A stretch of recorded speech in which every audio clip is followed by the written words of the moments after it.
Hi y'all, I hope you and your loved ones are doing as well as can be today. So today my video is 10 signs I'm disabled. Taking the good with the ups and downs. I wanna see how the world turns round. Let's go adventure in the deep blue sea. Home is with you wherever that may be.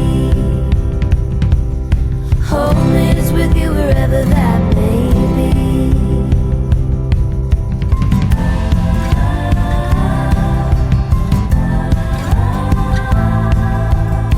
Mast cell flash. Mast cell rash. I said mast cell flash. Anyone who has mast cell knows what this is all about. So just a quick disclaimer, this video is not meant to be taken seriously. It's more of just kind of spoony humor.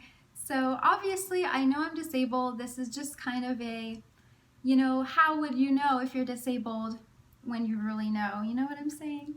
So the last video I did like this, 10 signs I'm chronically ill, ended up being over 20 minutes long, so I'm going to try to go through this one as fast as I can, so let's just get right into it. I need my wheelchair in order to walk more than a few feet. So this one's pretty obvious. I have to use a wheelchair for several reasons. I have a spinal cord injury, and I also have POTS, postural orthostatic tachycardia syndrome, which is an autonomic nervous system disorder which makes me extremely weak, and it affects my heart and blood pressure, causing me to faint when I stand out for long periods of time. I have blacked out many times and fainted many times and even gone into shock and stopped breathing. So standing up is actually dangerous for me because the blood pools to my feet and doesn't get to my heart and my brain. So between my POTS and my spinal cord injury, as well as some other health conditions, I cannot walk more than a few feet without my wheelchair. If I'm leaving the apartment, I cannot go without the chair. Like I said, I can only walk a few feet, and sometimes when I'm having a rough day, I do need to use my chair in the apartment. I need a shower chair in order to shower, and I can't shower often, and I need help to shower. So my mom or a caregiver will help me. Between my POTS and my EDS and spinal cord injury, arthritis, fibromyalgia, degenerative disc disease, etc., it is very hard for me to be ambulatory. And especially when I'm flared up, just moving my arms to wash my hair or to clean myself is really hard, and it takes a lot of spoons and usually leaves me feeling more pain than before. I try to limit my bathing. A lot of the times I'll just wipe down with some cleansing wipe. Yeah, to be honest, I just don't take actual baths that often. It is a huge task. So that is another sign that I am disabled. I need a commode. I know, I'm like 80 or something. I need to use a commode over the toilet in order to do my business because I do not have the muscle strength to get up on my own most days without some help. Now there are days where I am able to, but for the days that I'm not, the commode just stays there in the bathroom. So I think that's another sign that I'm disabled. Speaking of toiletring, I need to use intermittent cathetering in order to pee.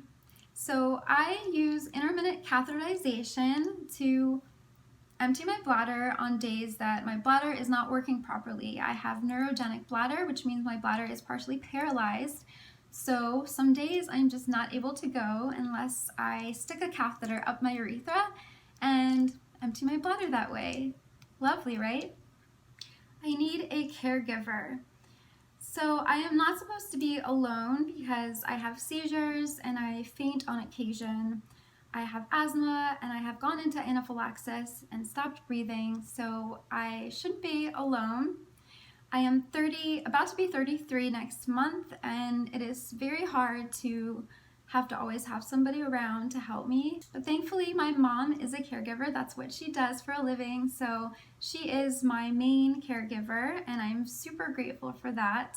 I have had CNAs and other caregivers here, and yeah, I'm just super fortunate that I live with my mom and that she is my primary caregiver. That is another sign that I am disabled. I cannot make my own food.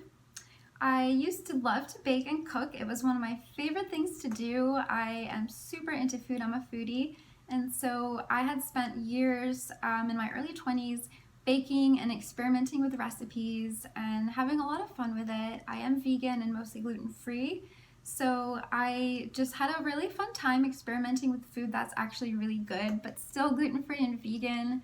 And I actually had a blog where I posted my food recipes. But then as I got into my mid-20s, late 20s, I started to get sicker.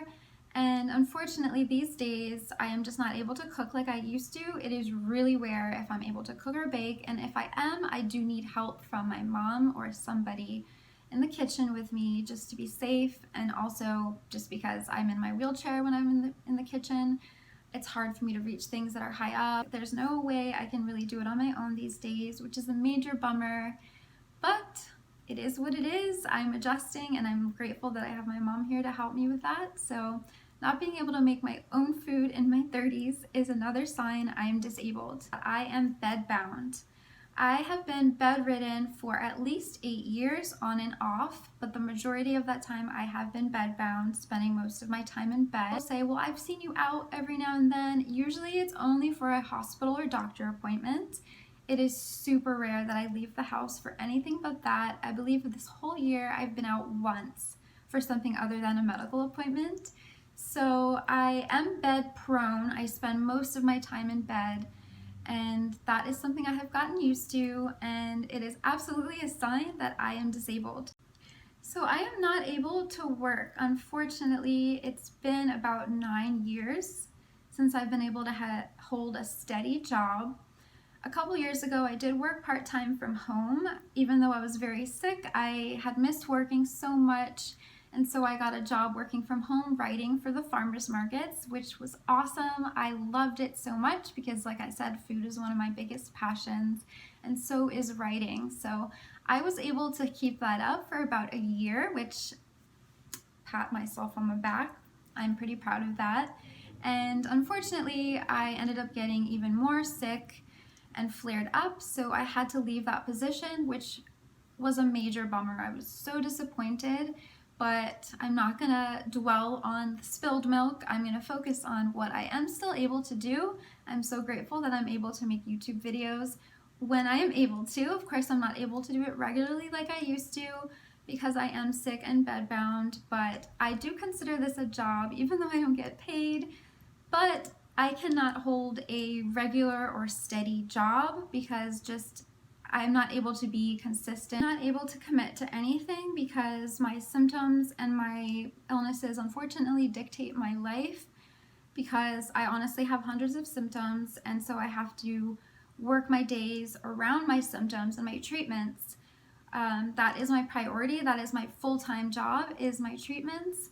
So unfortunately, I'm not able to have a real job at this point in time, but I am hopeful that maybe one day I'll be able to go back to working at home at least. So yeah, not being able to work is another sign that I am disabled. So the final sign that I am disabled is that I realize, and I get so frustrated. So the final sign that I am disabled is that I realize how inaccessible the world is.